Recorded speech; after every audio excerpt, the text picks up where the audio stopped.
అందరికీ నమస్కారం అండి. నేను మండల అగ్రికల్చర్ ఆఫీసర్ చాటరాయ్. ముఖ్యంగా రైతుల్లో మనకి 10,000 ఎకరం సాగు జరుగుతుంది. దీంట్లో రైతులకు సరిపడా కావాల్సినంత 800 మెట్రిక్ టన్నుల యూరియాని మనం సొసైటీల ద్వారా అందించాము. అలానే ప్రైవేట్ షాపుల నుంచి కూడా మనం 550 మెట్రిక్ టన్నులు, అంటే మొత్తం దగ్గరగా 1400 మెట్రిక్ టన్నులు మనము రైతులకి యూరియాని అందించడం జరిగింది. మన రైతుల్లో ఒక అపోహ ఉంది, యూరియా దొరకట్లేదని. అది పూర్తిగా అవాస్తవం. మనకి ఎప్పుడైతే యూరియా అవసరమైందో ఆ 2 దఫాలు ఇప్పటి వరకు మనకి పొట్ట దశకు చేరుకున్నాయి వరి పంట పొలాలన్నీ కూడా.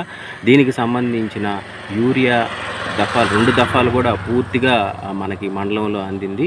అయితే దీంట్లో మనకి ఎక్కడా కూడా ఒక్క ఎకరా పొలం కూడా యూరియా లేదు అనే ఇబ్బంది లేకుండా ప్రభుత్వ యంత్రాంగం మనకి ఎప్పటికీ రెవెన్యూ శాఖ ఆధ్వర్యంలో కానీ, వ్యవసాయ శాఖ ఆధ్వర్యంలో కానీ రైతులకి ఎల్లవేళలా అందుబాటులో ఉండి మనం సొసైటీల ద్వారా మనం రైతులకి అందజేస్తున్నాం.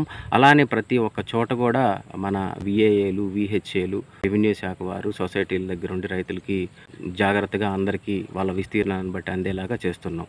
దీనికి సంబంధించి రైతులు ఓన్లీ యూరియానే కాకుండా నానో యూరియా వైపు కూడా దృష్టి పెట్టడం చాలా మంచిది.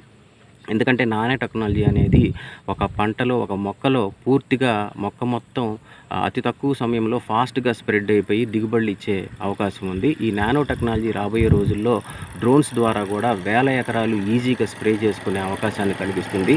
రైతులు కూడా ఫిజికల్గా కట్టలు మొయ్యకుండా ఈజీగా స్ప్రే చేసుకొని తక్కువ ఖర్చుతోటి ఎక్కువ విస్తీర్ణాన్ని సాగు చేయడానికి ఉపయోగపడుతుంది.